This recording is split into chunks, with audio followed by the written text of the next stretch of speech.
Welcome to the Rational Egoist. I'm your host, Michael Leibowitz, and we have a great treat tonight because we've got not one, but two PhDs. Well, some people can't even get one. I've got two here. We're very fortunate. We're going to talk tonight about education, specifically Dr. Andrew Bernstein's book on education, Why Johnny Still Can't. It's all in the light, Andy. You can't. It's why Johnny still can't read or write or understand math and what we can do about it. All right. So Meghann is also known as Dr. Mommy. Andy is a prolific author. I'm going to give you both a chance to promote yourselves at the end, but I got to ask each of you a question. First, I'm going to go to Andy. Andy, why did you write this book? Oh, geez, Michael, I wrote a book on heroes, right? Yeah, in fact, you said I have merch. Here it is. Here's the hero. Goodness gracious. Heroes, legends. Anyway, one of the heroes that I use as my main example was Maria Montessori, who revolutionized childhood education. And when I was researching her life, I came across the writings of William Herd Kilpatrick and people like that who attacked Montessori vociferously, for using phonics to teach reading, for focusing on academic subjects. And it led into my broader realization that the so-called academics, going back to John Dewey and Kilpatrick, William Herd Kilpatrick, and these people at Columbia University more than 100 years ago, they not only started the process of dumbing down American schooling severely, they did it on purpose. And that just blew my mind when I realized that they not only did this, they did it on purpose. So that's why I wrote this book, to tell the truth about what these bastards did to American schooling. And second half of the book is what we could do about it, to promote teaching methods to significantly improve education in this country. That's why. All right. So, Meghann, when you found out I was going to do this show with Andy, you asked if you could join us. Why the interest? Why did you want to be a part of this discussion? Yeah, so I read Andy's book, I want to say quite a few years ago. Gracie was born at that time, so I had a very vested, I knew I didn't want the kind of education I had for her for a number of reasons that are probably worth skipping over. But that didn't give me much to go on in terms of what I did want. So I'm furiously trying to figure that out. And I had really no positive standard to go by. And that's where, I was reading a ton, including Andy's book. And I got so interested in his book that I read William Kilpatrick. No, not William Kilpatrick. You reference E.D. Hirsch. Right, mm-hmm. He was the original Why Johnny Can't Read. Well, that was Rudolph Flesch, you mean? Oh, I'm so sorry. I'm so sorry. I read E.D. Hirsch's book, and also Natalie Wexler's book, The Knowledge Gap. And I noticed a lot of trends there, a lot of correlations. So I'm like, I am desperate to ask my questions to Andy, get some clarity. And not only because I really want something so much better for my daughter, but because as a career scientist, I've seen some really disturbing epistemological trends in my beloved field that I thought was so safe from any kind of irrationality. It's not. And when I look at the way kids are being taught now and the way, my colleagues are thinking, I see some real connections, and I'm desperate to save my field and to save my daughter from a horrible education. So that was my interest. Very personal, very selfish. Good motives, yes. Meghann. Or Dr. Mom. Thank you. Dr. Mommy. Dr. Mommy. Oh, Dr. Mommy. Oh, that's okay. That's very can't lovely. Just be Dr. Mom. You got to get things correct around here. Oh, yeah. Sorry, Michael. Okay. All right. So I was gonna bust you up for it. You're not calling me an expletive. What more could I ask for? She sent me a personal message on the side and said, make sure he calls me Dr. Mommy. I understand. Michael did 28 years in the joint, and he's 25. Let's not give me extra time. Let's not give us any more. So you're talking there about, first there's this phonics method and then the look say method. So start with the phonics method, Andy. What is it? That's the method that works. You know, you teach. All right, the show kid- over. Yeah, there you go. You Good night, teach, guys. and this is and that's a good question, Michael, because this is, to me, this is the single most important issue in all of education, is teaching the children to be strong readers at a very early age. And let me make a preface to this before I answer your question. I think the first thing to do for any parent is to show kids that books are interesting, that there's all kinds of cool stuff in books, and then motivate them to want to learn how to read. So when my daughter Penny was very young, we'd go out and we'd play, we go to the park, we do all kinds of fun things. And we'd go to the Borders was still in existence back then, but we go to the bookstore or the library and we go to the children's section, and I would always let her pick out what she wanted. And she was always slow and careful. Sometimes took an hour to pick a book, and it was usually she was 2 or 3. It was usually some weird thing about dogs who could fly, or kittens who thought the full moon was a bowl of milk, or whatever. But the point is, it interested her. And then she'd sit on the floor and she'd pat the floor. She said, "Sit down, Daddy, and read to me." So I did. I wanted to show her that books are cool, that books are fun. Once you show the kid that, then he or she wants to read, doesn't want to depend on mommy or daddy or the teacher to read to him. And then you use phonics. By age 4 or 5, you don't have to wait till a child's 6. Phonics means, systematic phonics means you teach by age 4 or 5, the child already knows thousands of words and is speaking the native tongue fluently. You show the kid the literary symbols that stand for the verbal sounds. You teach the kid the alphabet and the sounds, not just of all the letters, but the combinations of letters, right? There's 26 letters and something like 44 sounds. You teach the kids all of the letters and the sounds. English is an irregular language. I think 87% of the words in the English language could be sounded out. So using phonics, a motivated kid could sound out the vast preponderance of words in the English language. And then those words that can't be sounded out, the example I think I used in the book was rough, ROUGH. If you sound it out, the kid would go rouge, rouge. But in the context, the child could figure out the surface was rough. Oh, that's rough. That's how you spell rough, the word I know. Or you could ask parents or teachers. Anyway, it's a very simple matter to teach a motivated child to read using the method of phonics.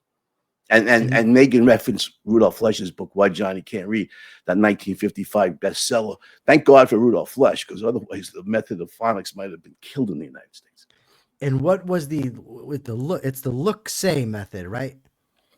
Yeah, the whole word or the whole language. Whole word method, yeah, whole word. Yeah, yes, some demented so-called educator, dreamed this up somewhere, that you don't teach the child to sound out the letters.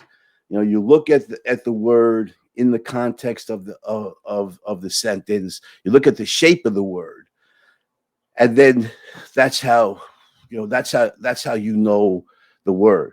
You have to remember. What is this? Thousands and thousands and thousands. I don't remember how many thousands.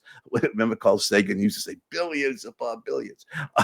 There's thousands upon thousands of words in any language. How are you going to remember the shape of all of these words? It's impossible. The greatest literary geniuses, Shakespeare couldn't do it. Ayn Rand couldn't do it. Dostoevsky, couldn't. It's impossible. And so what it ends up being is you look at the word in the context of the sentence and you guess. And one proponent said, this method makes reading into a psycholinguistic guessing game, and it's impossible to learn how to read this way. And the schools have used it in the past. We saw the reading scores go way down, and then the schools that course correct and reintroduce phonics, the reading scores go up significantly in a very short period of time. I'm Meghann, curious. go ahead. I was going to tell you to ask. Okay, I'm curious. How are you guys taught to read? Michael, the old people like Andy, or young guys like me? Both. The wise old man. Go ahead. Yeah. I honestly, I don't even remember. I was very like skilled talking at a young age. I remember in school What though. what a surprise! I was quite the kibitzer, right, Andy. The schmoozer, right? You can tell Yeah, yeah. Michael and I are brothers, Megan. Yes. So I do remember in first grade we would go through the alphabet and the long E sound and the short E sound. And so we learned to do all that, sound those all out. I remember that. But I'm probably not the best person to ask because I did not pay attention in school. But that I do remember sounding out the letters. I don't remember any of the look at the shape of the word that seems absolutely ridiculous to me. Well, and The- you're an avid reader now. Have you always been? No. I started becoming an avid reader when I was about 22, 21, 22. Interesting. Megan and Michael, were they using the Dick and Jane readers when they were teaching you to read? The I think I'd heard of them, but I don't think that was how I learned to read. Although, to be honest, I do not have a clear memory of a lot of my early education. Okay, the Dick and Jane readers were dominant in the American schools for 20 or 30 years, from the 1930s onward, and they were designed for the look-say method. And so, since it's impossible to remember the shapes of so many words, they could only introduce several hundred new words per year, and that you repeated endlessly, so the kids get used to the shape. And literally, I mean, they were using Dick and Jane readers when I was, in those early grades. I'm 74, and so I was in first grade in 1957. Let's say they were still using them, and the sentences literally were: "This is the whole book. See Spot, run. Come home, Spot. Come home." It is the most boring drivel that you could possibly have, because you can only have small words and small numbers of new words in the text. So they were using, when I was in first grade, second grade, late 1950s, they were using the look-say books, the Dick and Jane books. But the teachers, they were these old battle axe Irish women, old school, tough as nails. They were good teachers, and they basically told the school board and the teachers' colleges to kiss off. The kids need phonics. We recognize the kids need phonics, and these battle axe broads, I mean, they introduced phonics into the reading. They taught us how to sound out the letters. They taught us how to read. Whatever the school board wanted, or whatever the teachers' colleges wanted, they predated a lot of that stuff. So I was lucky. Also, I was really lucky, guys. My mom, who was not a mental giant, let me tell you, but not a Would you paragon. call her a battle axe broad? I'm curious. No, I had better names for her that I can't repeat. No. That I can't repeat on the air here.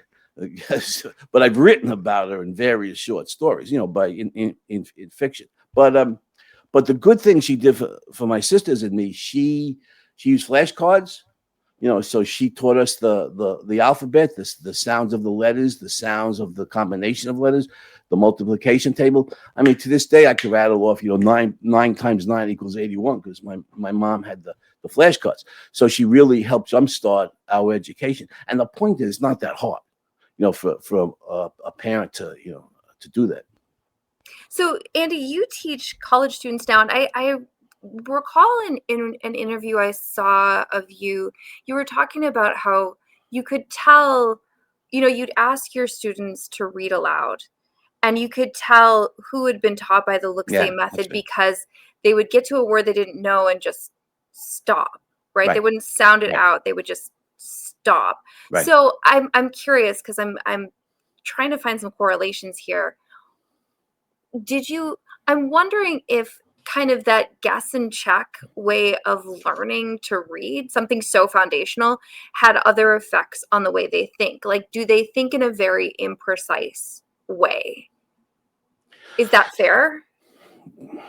Well, it's not fair to try to teach them that way, because you're crippling the mind. Yeah, it has an effect on their their thinking skills, because it's part of an integrated program. When you use look say or some variation of the whole word method rather than phonics, you're crippling the kids' ability to read. Some kids learn to read despite the method. They figure out how to sound out the letters, or they have parents who teach them how to sound out the letters, or they have, very tough-minded, independent thinkers who introduce phonics and teach them how to sound out the letters. But you can't learn to read by look say. It's impossible to remember the shapes of all the words in the language. Now, they integrate that. What kind of effect, when you have such a limited vocabulary and you struggle just with the mechanics of reading, what kind of writing are you going to do? The writing these kids, could do was severely limited. And not just in terms of the way they spell, because I remember in the introduction of your book, you talk about the word usually spelled, like the beginning of it was spelled with an L. It was loosely. Yeah. But like in terms of just the content of, like if the spelling was made beautiful and if it was written by Grammarly, would the content flow logically from one sentence to another? I think these kids, these kids' thinking abilities have been stunted, and it's integrated because they've also introduced methods of teaching math that are completely senseless. And it's not my field. I was never a good math student, but I know. Not yet. yeah, it's right. I'm still young, but yeah. The kids, these are thinking skills, and the kids' thinking skills have been stunted. And I see it as humanities guy. I see it in their writing.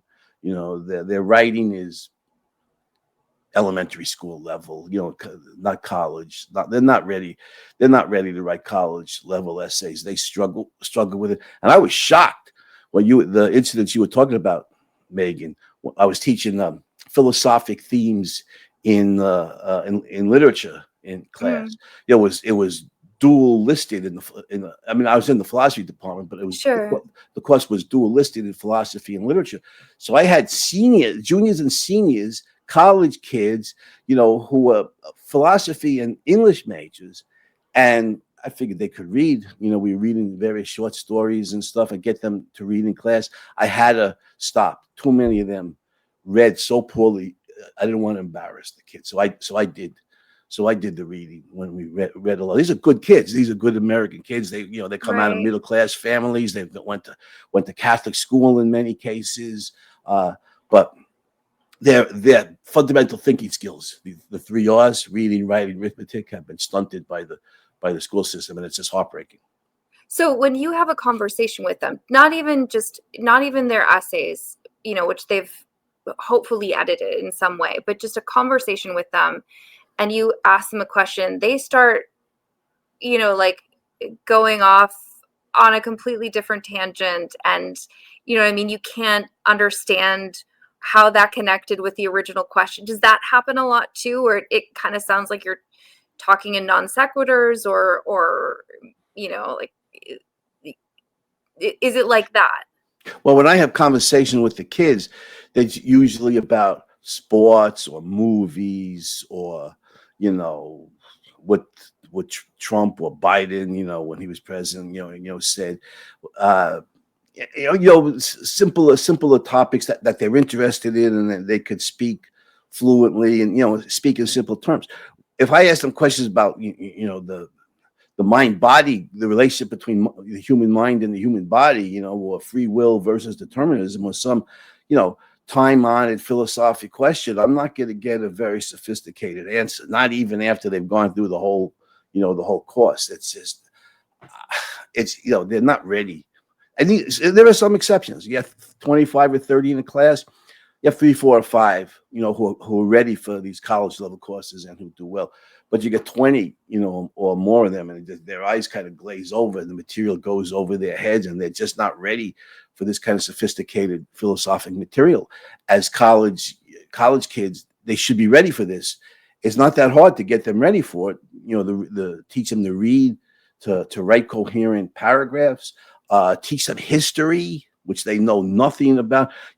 If you train the kids, well, it's not that hard, in reading, in literature, And in history, they come in with a wealth of knowledge and thinking skills in their reading and writing skills to tackle philosophy. But when they don't have that kind of training, they're not ready for it. It's sad. The course is really wasted. It's interesting that you say that, because I'm reflecting on my own early education, and I specifically remember learning about the Great Depression in the United States, and the way I was taught it, and I think this is a fair summary, was that one day everyone woke up one day and decided to invest in the stock market because they were drunk or something, and then a few days later they were hungover and decided to pull their money out of the banks. And that caused a run on all the banks. And then there was a crash. And here's what I find so interesting about this story is that at the time, I didn't say, that doesn't sound right. Like, I just took it for granted that that's what happened, right? And it illustrates that there was something wrong with my thinking, that there was something uncritical about my thinking. And I blame the fact that, history was more or less taught chronologically, but facts were just kind of dropped in. And this was especially true in science, right? Like, Newton's equations were just received like manna from heaven. I had no idea how he came up with these. Like it was like the apple hit his head and there they were. You know what I mean?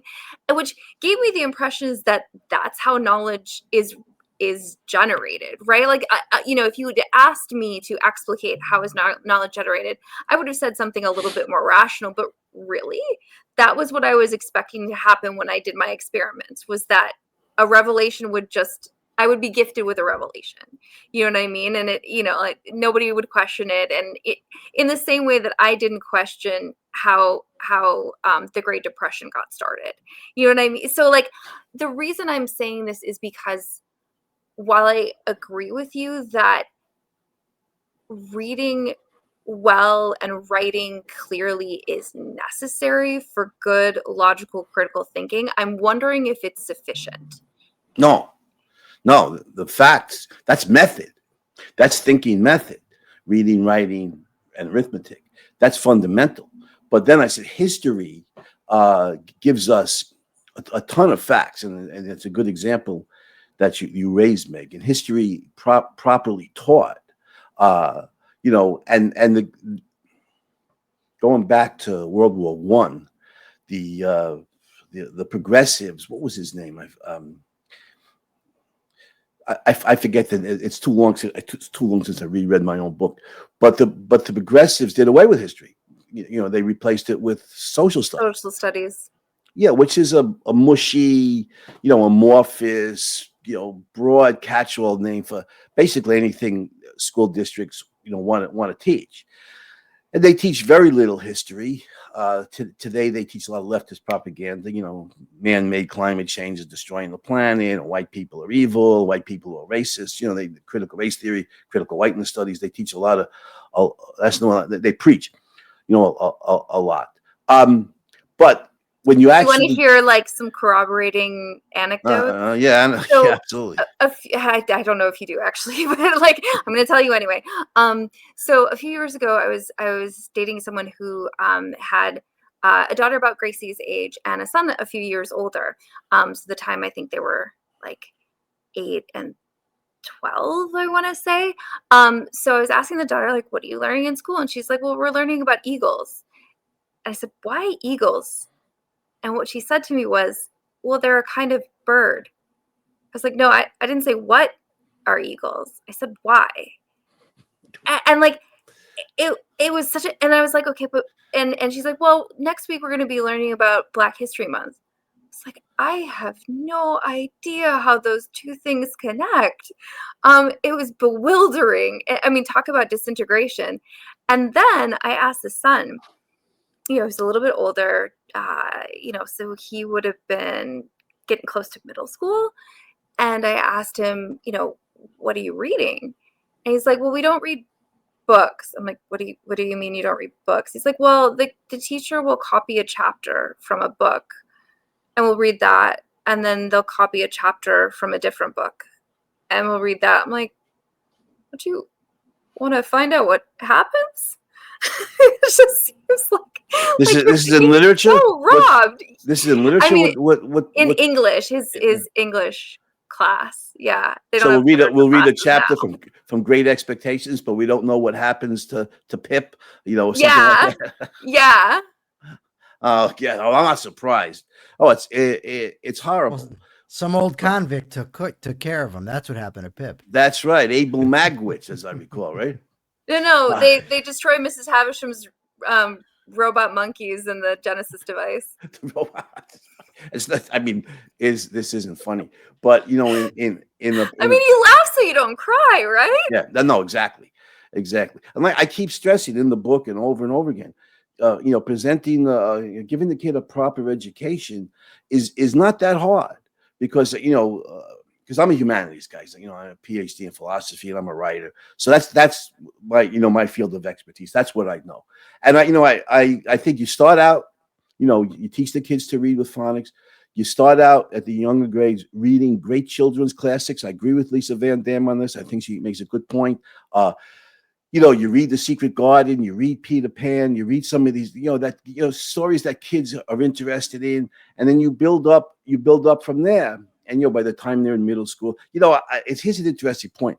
The really good prep schools, Marva Collins was like this at Westside Prep. She had the 10, 11-year-old kids reading The Fountainhead, and they understood a lot of it. I was impressed, but I was thinking, that is a real love story, obviously, Rourke and Dominique, Cyrano de Bergerac, Romeo and Juliet.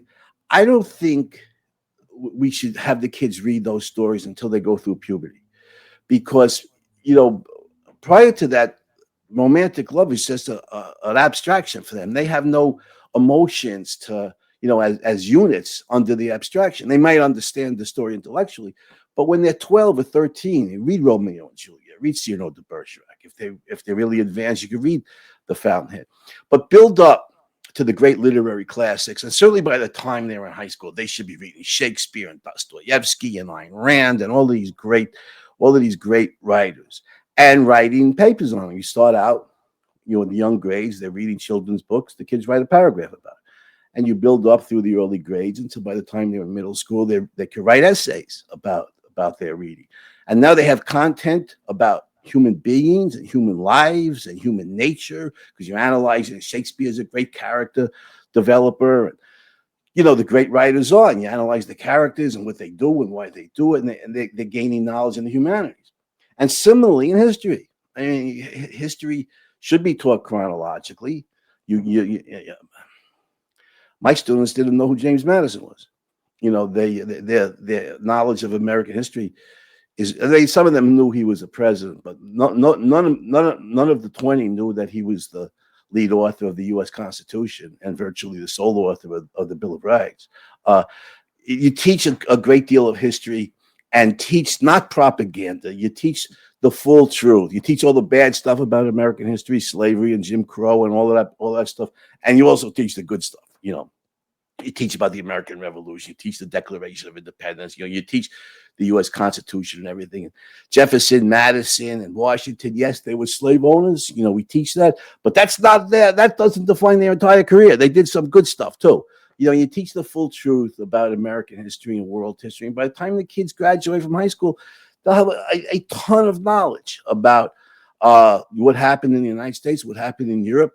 And I think when I was in school, I don't know about now, I don't know how much history they teach at all now, but when they taught world history, it was European history, which is, fine, teach European history.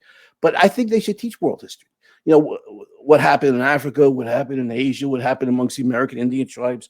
And so, well, if they actually taught that truthfully, they couldn't claim that white people are responsible for all the evils of the world, because they'd be talking about Genghis Khan and slavery in Africa and so on and so forth. But the kids need to know the full truth about world history and American history, the good, the bad, the ugly, and come out of high school with a wealth of knowledge, thinking skills, and a wealth of knowledge integrated, and go, wow, what a concept, right?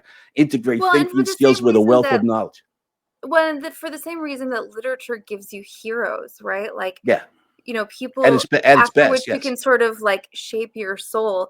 History does the same thing. So have you read The Boy Who Harnessed the Wind? No.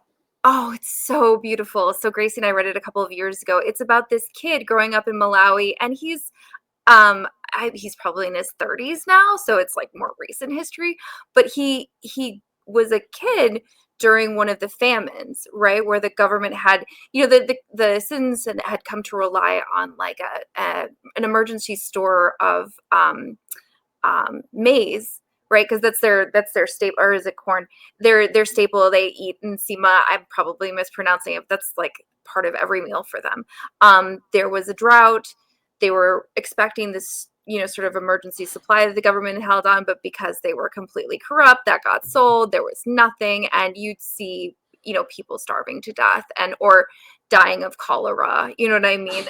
Just horrible. But what's amazing is that this kid, from a book in English, which is not his first language, kind of walks him through the physics of electricity and magnetism, and he figures out how to build a windmill, and does. And he even like he learns, like it's very much like the scientific principles turn the plot, right? There's a part where he's trying to figure out how to step down the voltage from his windmill to charge a cell phone, and that's how Maxwell's equations kind of come up. You know what I mean? It was just incredible. But like, it was so good to, like, this guy is a hero to us now, right? Like, this is a kid who went through it, but like from the earliest age, he got like ripped off by some, like charlatan, right? And he's like, so I'm not doing that. I'm gonna be rational from now on. I don't want to get ripped off. And like the trajectory of his story, like you get the what it's like in Malawi, in the continent of Africa, like how tenuous life is, that cholera is a real concern. Yeah. Just gives you so much context and gives you heroes, by which to fashion your soul. No, that's a really good point, Meghann. And I think in the proper teaching of literature and of history, that needs to be included. It doesn't have to be the bulk of the teaching, because we want, especially in history, we want to know the truth. There are a lot of full truth. There are a lot of bad guys. But as you come through history, you can and should focus on the heroes. You should study, Aristotle and his accomplishments. You should study the first biologist, by the way. Yes, the lagoon, right? Andy, can you do that hand motion that she just did? I don't. What hand motion did you do, man? Yeah. Nice. Yeah. Andy, I'm curious. Have they quantified the effects of these teaching methods? I mean, I understand they certainly sound bad, but has anybody actually studied the effects, a comparison between phonics and the whole word method? Yes. Yeah, there's been any number of studies going way back. But before I answer your question, could I just go back to Aristotle for a minute? Oh, you can always go back to Aristotle. Yeah, because the what was his name? Lavoie, the English biologist, wrote that book, The Lagoon: How Aristotle Invented Science.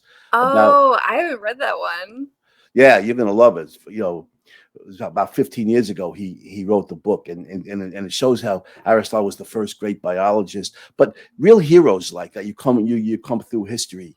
Whether there are real political heroes, of course, like George Washington is a good example. The great scientists, Galileo and Newton, and the real heroes who've carried human beings forward. That's got to be not all of history, because history is filled with a lot of bad stuff too. But that should be highlighted. The great heroes. And similarly in literature, you may want to read naturalistic stuff filled with anti-heroes, but there should be hero stories. Cyrano de Bergerac should be read. The Fountainhead should be read, in high school. These stories of these powerful heroes should be read and can stress to the kids, this is the human potential. This is what we're capable of. And you're right, Meghann put it very nicely. It helps shape our souls. Now, to your question, Michael, there's been a lot of studies. Rudolf Flesch in 1955 references a bunch of the studies showing, and subsequent ones too, and they all show the superiority of phonics in the early grades to teach reading is a much better. It's a much better method than any variation of the word method. Diane Ravitch, who's a great historian of American education, Diane Ravitch discusses it too in her book Left Back. So yes, and then they're all the results are consistent. Phonics is always better.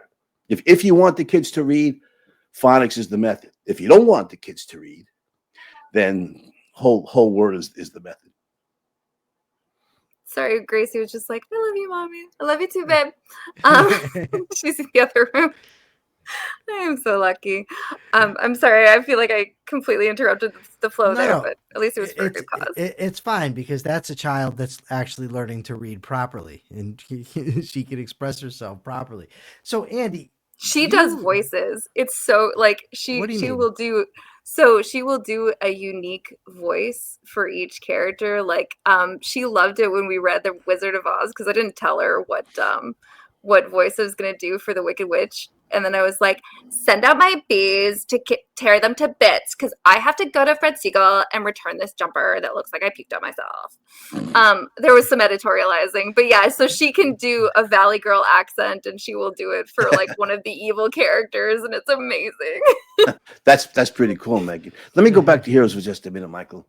You can always go back to Heroes, just like Aristotle. Always go back. Yeah. All right, cool. I'm gonna, I have merch, like you said, his Heroes, Legends, Champions, Why Heroism Matters. But no, this is about the nature of heroes. This isn't just a bunch of stories about heroes. There are hero stories in there, but this is about what does it mean to be a hero? What's the nature of a hero? But anyway, I got merch too. I don't know if any of these flies are heroic, but oh my Lord, I feel like I'm on the Home Shopping Network at this point. Yeah, well, you got good stuff. Got good stuff for sale. For sale here. But anyway, you're speaking about heroes shaping our souls and what the kids, what should be included on any serious reading list in literature. So I read a lot of serious literature, and a few months ago I read Tess of the D'Urbervilles, Thomas Hardy, and then Crime and Punishment, Dostoevsky. Brilliant literary stuff, but depressing. So I need a hero. I got to read a hero next.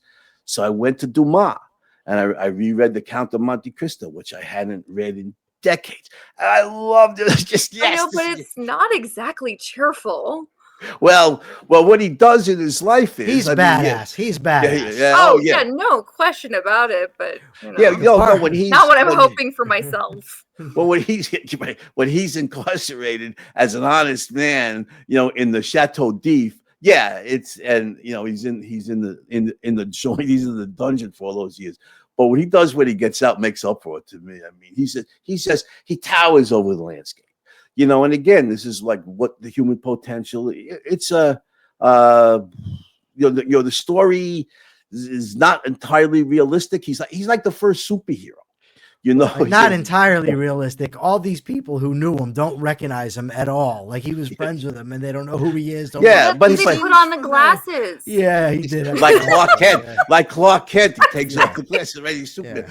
Yeah. But he's the first superhero. He's incredible. But what's the expression? The ability to suspend disbelief.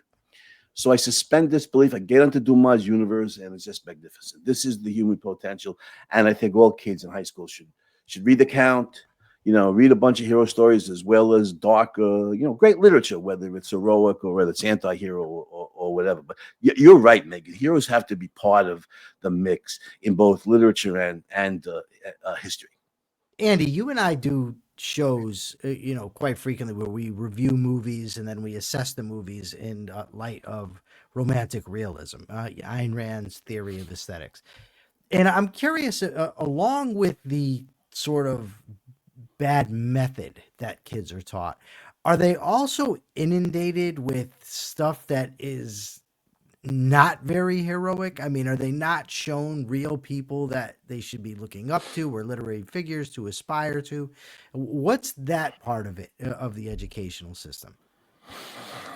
Well, I mean, part of it, we've gone from to a significant degree, we've gone from being an educational system to a propaganda system. It's not even, I wouldn't say it's an open secret. It's not a secret at all that the teachers' colleges and the humanities divisions of our universities and the school systems are dominated by hardcore leftists. We're not talking about just garden variety Democratic voters. We're talking about Marxist ideologues. And the schools are filled with Marxist propaganda, which is about the evils of fill in the blank capitalism. For example, Howard Zinn's book, People's History, of the United States, was a popular textbook. He wasn't just a Marxist professor. He was a member of CPUSA, the Communist Party. And the book's filled with, I don't know if there's a single good word about America or about capitalism in the whole book, because America is evil, capitalism is evil. And these are the kinds of texts, not just Howard Zinn's book, that are very often used, when they teach history at all. And the racism today, white people are held up as, I've had students say to me in class blandly, as if it was the most obvious thing, white people are responsible for slavery, imperialism, and genocide. That's what white people have done, and they don't teach the truth. There's no reference to all the heroes that we mentioned. I mean, and to be honest, I can't speak to the professors, but I'm less concerned with the particular ethos. I'm not even that concerned about the proselytizing, as I am the fact that, like, when you're not taught how to integrate ideas and to identify when they don't integrate with your own evidence, that there's got to be a kind of blind acceptance, right? Like, again, if facts are just given to you as manna from heaven, there's no need, there's no ability, there's not even the notion of trying to tie them together and see if they fit. That's the part that concerns me the most, because I see it in my profession, and not just like my interns. I see it in people I report to and their bosses. Just this inability to start with their looky eyes and start with observation. It's really, I mean, I know I'm being kind of silly in the way I describe it, but it's really disturbing to me. Well, you should be disturbed. That's why, in the education book, why Johnny still can't read or write or understand math and what we could do about it. That's why I pointed out this was done on purpose. I was flabbergasted myself when I realized that. But you go back to Dewey in the philosophy department at Columbia University, World War I and the 1920s. William Hurt Kilpatrick, philosophy of education and teachers college at Columbia University, and you study what they're saying and their methods. They were very open. We don't want to use phonics because we don't want kids teaching or reading at a very early age, because when kids read at an early age, it tends towards independence, and independence is selfish, and we don't want selfishness. Where did these guys pilgrimage to find the kind of schooling they wanted? They went to the Soviet Union in the 1920s for the school system that teaches the kids to serve the state. The state comes first. You're not important. The state as a whole is important. And so the goal here, why they dumbed down the academic training for most of us, they made it very clear that there's a few who should get the intellectual training. They'll go to college and they'll be society's future leaders. They'll govern in the legislature and in the classroom. The rest of us, philosopher kings. Exactly. The rest of us will be, good workers. So you introduce shop classes and everything, and agricultural classes in the rural areas. The rest of us need just a modicum of academics, maybe not even a moderate amount, and just a little bit, and vocational training. So they'll be good workers. They'll fit into society, and they'll obey the wise rulers of the state. Now today, it's not even industrial arts or vocational training. It's just pure leftist propaganda, so that the kids will be leftist ideologues, unquestioning, like you said, Meghann, unquestioning, uncritical leftist ideologues who will obey the wise rulers of the state. That's what the schools are churning out, and that's what they want to churn out. You know, I kind of wonder about that because, you know, as reprehensible as I find some of the teaching methodology, I don't know if that's more or less or the same concerning as just the gradual cutting of content. So for instance, I think most elementary weekly schedules involve maybe 45 minutes a week of social studies, which will include some science and some something that vaguely resembles history. And the reason, so it's interesting because Hirsch, and it's something I noticed between your book, Hirsch, and Wexler's books, is that they talk about how it's sort of all method. It's all reading method, it's all math method, and no content, right? Like not finishing an entire book, not learning any science or any history. And maybe this is pedantic to say, but I don't think you can actually learn a method without some content in it any more than you can get a car to go without some gas in the tank. So I don't know if you want to speak to that at all. Well, I mean, there's a whole section in my book on this about teacher training. Because teacher training in the schools of education is focused on method, and the teachers come out of the teacher training programs knowing very little content. I have an anecdote for you.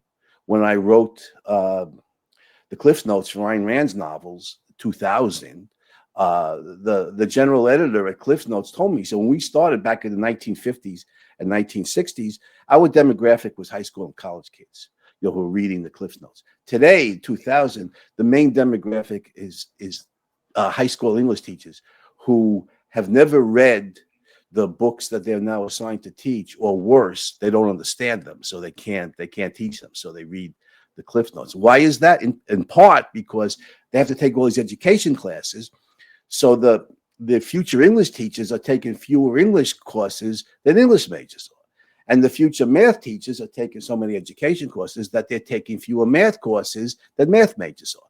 And they come out of the teacher training programs and they don't know enough content. That's why I was focused on teacher training. I said, if you want to be a good teacher, you have to know the freaking subject, inside and out, upside down. You got to know the subject. It's not hard to teach somebody who knows the subject inside and out. It's not hard to teach them how to teach it, but you got to know the freaking subject. God damn it, that's the critical point. And I contrast it with in Germany, where they teach the future teachers. They teach the subject, know the subject. We'll get to teaching method later, but know the subject. Yes, that's it. That's exactly right. Know the subject inside and out. See its concepts like a truck, to quote Leonard Peikoff.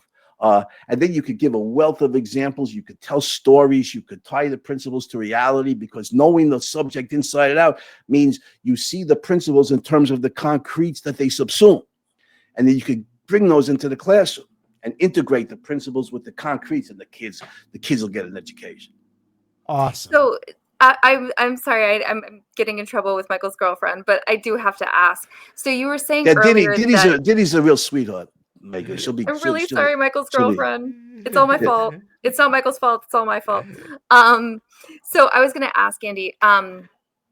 So you said earlier that it's easy to give your kid a good education, and I was like, man, I wish, because I mean, we read. There are exactly 3 rules in our family and 1 categorical imperative. The 1 categorical imperative is that we will read at least 20 minutes a day. And that for almost 10 years now, that has always been true. And yet, like, I had to develop an entire biology course because I couldn't find one that just showed biology the way it was discovered. And like, I certainly couldn't find any materials where you could, build lenses and build a microscope and use them to do your experiments, and you know what I mean, and make your own observations. So I feel, you know, pretty overwhelmed when I consider subjects for which I'm not employed. Does that make sense? Like, Yeah, so absolutely. my question is, like, how did you identify gaps in what your daughter was being taught and ameliorate them? Uh, I'm afraid I wasn't the best dad in the world in that way. Although Penny's doing very well now, in the field of fashion design. But uh, well, yeah, I should. You raised a good points, Megan. I should qualify what I was saying. I think in my areas of expertise in the humanities, it's not that hard. You show the kids that books are fun. You use phonics to teach them to read. That once they're motivated, it's not hard to teach them to read.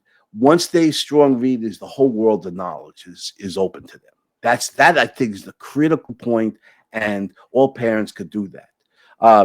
And in a decent school, then I think everything we've said since then, in study of literature and history and focus on heroes and so on, I don't think it's hard for a motivated kid, a motivated reader, to get a good education in the humanities. Now, the sciences are not my area of expertise. They're much more complex, like you said. I think the students. I think science, and again, Lisa Van Dam made me realize this when I was reading, some of her writings, that science should be taught the way the human race identified these scientific principles. Historically, I think that's a really good method. And mathematics was never my field, but I think it's taught so Yes. poorly. Yeah, right. Yeah, I think it's taught so poorly. But I think for people who want to homeschool, there's an excellent book. Oh, was it The Well-Trained Mind by Susan Wise? Was it Jessica Weiss, Susan Wise Bauer? They're a mother-daughter team. I think The Well-Trained Mind is the title. I reference it in my book. They have a lot of good points they make on how to teach all these different subjects. That parents don't have to follow all of them, but there's a lot of good points in the Well-Trained Mind on how to teach science, how to teach math, and I think there's a lot of resources today for people who want to homeschool. There's a lot of websites devoted to it. But I ultimately think education revolution in this country requires the school system to be privatized. Ultimately, that should be. Yeah, that's what that should I be the I goal. as much as I'm frustrated with like, I will have nothing to do with private education for my daughter. I do feel a certain kind of sympathy, right? Like, the way public education is in the United States, everyone is entitled to an opinion, and everyone's opinion conflicts, right? Do you teach creationism along with Darwinism, the theory of natural selection? Do you include, um, name your topic du jour, right? Everyone's got at least one opinion on it.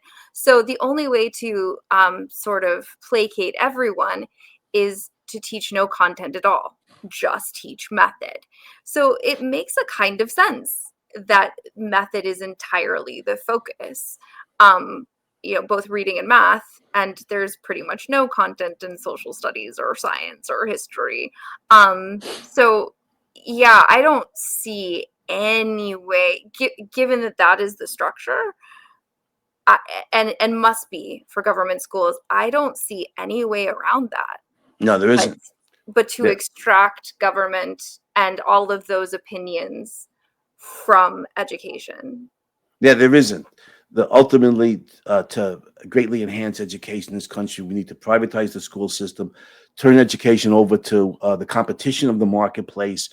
The good news is most parents want their kids, have this funny idea. They want their kids to read well, to be able to write a coherent paragraph and essay, to know the basic facts of history, to know basic mathematical calculation. Most parents want their kids to have strong academic training. And in a free market of education, there's going to be schools that do well because they provide, because they provide that. Yeah, and I will say that, like, I've had a lot of conversations with parents, and I have the hardest time convincing them of what is so clear to me, that that education needs to be fundamentally different, and especially in science, it needs to be discovered the way it was discovered. That Yes. you can't just start with a picture of a cell or Newton's equations, right? Like you have to start with the problem that and like the observations that support what's going on, how they were correlated, how they Yeah. were tested. The teaching methods in science and elsewhere need to be inductive. You start with the facts, Right. and you and the facts in the order of which they would identify the principles in the order in which human beings formulated them to explain those facts, and then the kids get scientific principles integrated into the facts of observation, and they understand it, they get it. Yeah, and yet I can't convince parents of this, and I think I have some reason to believe that it's because they were taught in a disintegrated way, so they don't know what they're missing, let alone know how to ask for it, how to identify it and how to ask Right. for it for their kids. So it's sort of this chicken and egg problem, right? Like if we want a better future, we have to educate our children better than we were educated. But if we don't know what better education looks like because we were educated so poorly, how do we ask for a better future? No, you're right. The good news, I think, though, is even today, a lot of parents still have this funny idea. They want their kids to know how to read. They want their kids to know basic, arithmetical calculation. They want their kids to be able to write coherently. They want the 3 R's. They know that that's important. Mike, I know we're running out of time, but let me give one last example, because I'm a literary guy. So I've taught literature, and in my philosophy classes, I have the students read a lot of literature because I think great literature is the best way to teach philosophy. So I've read Ayn Rand's novels, read Sophocles, Antigone, read Shakespeare, King Lear, where there's no justice in the world. Read these. Some of them are dark, some of them are heroic, but they're all philosophical. Have deep themes, and so we'll go through these various great novels or plays, and I'll always tell the students, look, when we get to we'll go through the plot first and the characters, so we do it inductively. We get these are the facts of the author's universe. Then we get to the theme, the principles that explain it. And I said, look, sometimes you've probably seen in literature classes the discussion of the themes float off beyond the Van Allen belt somewhere, and they don't have any relation whatever to the to the events. Yeah, to the events of the story. I said, look, the freedom of speech is sacred. You want to give some, any thematic interpretation you want, feel free. But I'm going to always come back to the facts of the story. That literature is like science. The events and the characters of the play or the novel are the facts of the universe. The themes are the explanatory principles. Where I'm going to teach literature the same way I would teach science. And you do it that way, and the kids not only get a really good literature course and a philosophic literature course, they get teaching method. They get thinking method. You extract principles from observation. You get method taught in the content. This is what you were talking about, Meghann, and that's the way to do it. And literature, I think, like a good literature, it makes kids demand a logical sequence, right? So if they see something out of sequence in terms of the science, they're like, wait, that doesn't make a lot of sense, which is exactly what you want. All right. Now it's time to advertise. Well, ladies first. Meghann, Sorry, I'm looking behind me. I'm trying to find one. There's some merch. I do. So I will start by advertising my YouTube channel, which is free for now, but please subscribe. So at some point it will be. Yeah, this is going to hit us for the dough. So if you go to youtube.com/@MA-Ribbens, that's MARIBBENS. I tried to change it to Dr. Mommy, but couldn't. So that's my bad. But that has the inductive history of biology, which is a mouthful of a title, but we literally make books of living plants like Mary Curie and Aristotle. We build lenses to teach ourselves optics. We build microscopes that we can then use to do our genetic and physiological experiments with actual fruit flies, and discover germs, and I'm working on some Spallanzani and Pasteur experiments. So stay tuned. And I keep making more content. And then if you want to support us, because we do an awesome job, Gracie and I, you can go to my Patreon, which is patreon.com/Dr. Mommy. That's where you can get these materials. You can play with them yourself. I have a lot of fun. I do this in my spare time.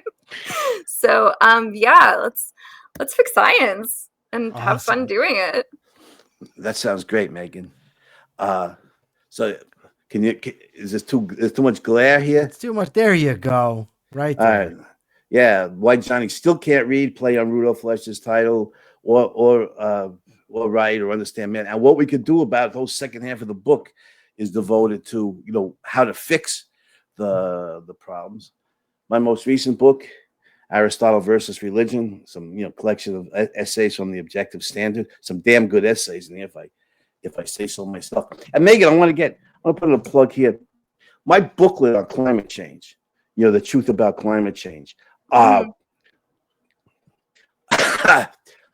interviewing on radio once about this, and some leftist calls in and she says, "Why should I listen to what a philosopher has to say about climate change?" Which is a good question, actually. But I answered her, "Look, I know as much about climate change as does Al Gore, and certainly as much as that vicious ignoramus Greta Thunberg. But you know, the real answer to the question is, I'm a bookworm. Scientists write books. Climate scientists write books. My booklet is chock-a-block with references to Fred Singer, Richard Lindzen, Tim Ball. I know. I met Fred Singer. Yeah. Yeah, name drop there. He's brilliant on climate change. But the advantage I have, and Meghann, this goes to your point, is no, I'm not a scientist, but I know epistemology, and epistemology, the theory of knowledge, underlies all subjects, including science. And I think this is a good example. You notice what I did here. I go through, a lot of times on climate change, they focus on the last 150 years or the last few thousand years.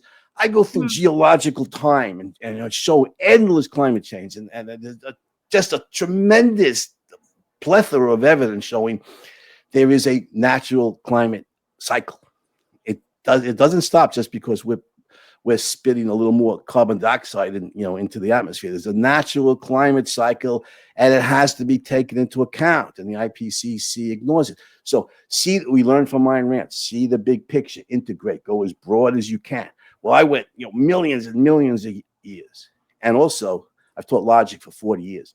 And my friends who are scientists tell me a lot of scientists don't know enough logic. Well, that's not my failing. I know how to adduce evidence to support a conclusion. I know the logical fallacies to avoid. I know not to cherry pick my examples. So, to have a rational epistemology and to know logic gives me an advantage. Then I get the facts from the scientists, and I integrate. And I think that's really what I want for my students, whether it's vaccinations or climate change, whatever that's supposed to mean. Anything else is not to approach it as dogma or as something to rebel against, but with curiosity, right? Like I'm not as close to client science as I was 20 years ago. So I don't want to speak out of turn. I don't know the latest data. But I would want my students to ask what are the observations? What do they tell us, and what don't they tell us? I know Michael's running out of time. I'm going to clink your heads together like I'm Mo. Let me just make one last point. I think summarizes what Meghann was saying and summarizes, a proper education more generally. Great quote from the great Richard Feynman, right? One of the great physicists, Nobel Prize winner, and Professor Feynman said, I would rather have questions that can't be answered than answers that can't be questioned. And I think that is a brilliant insight that we can build education on. There's no dogma, there's no doctrine here. This isn't religion. Question any of the content. Question it. Don't believe it simply because your dad says so, or your mom, or your teacher, your professor, or the government, or whatever. I think we should have a second kind of chat at some point, because we've kind of been identifying the problems. You tell him, Michael, what kind of shows he should have. Yeah. Okay. No, it's Michael, fun. No, welcome. I'm all for it. We will do this again. And to quote the great Leibowitz, I would rather have a girlfriend that actually waits because I told her 45 minutes than one that's gone because I went an hour and 5. All right. Well, we get your point. No, but listen, I definitely want to do this again. We'll have you both on. We just got to think of how to extend the topic. I'm looking forward to it, guys. Check out. We've already got it figured out, right? We've identified the problems and their consequences. Now we're gonna identify the solutions and their consequences. All right, solution oriented. Next show, solution oriented. Check out Andy. Check out Dr. Mommy. Thank you both so much. For now, this is the Rational Egoist signing out. I'm Michael Leibowitz. Till next time.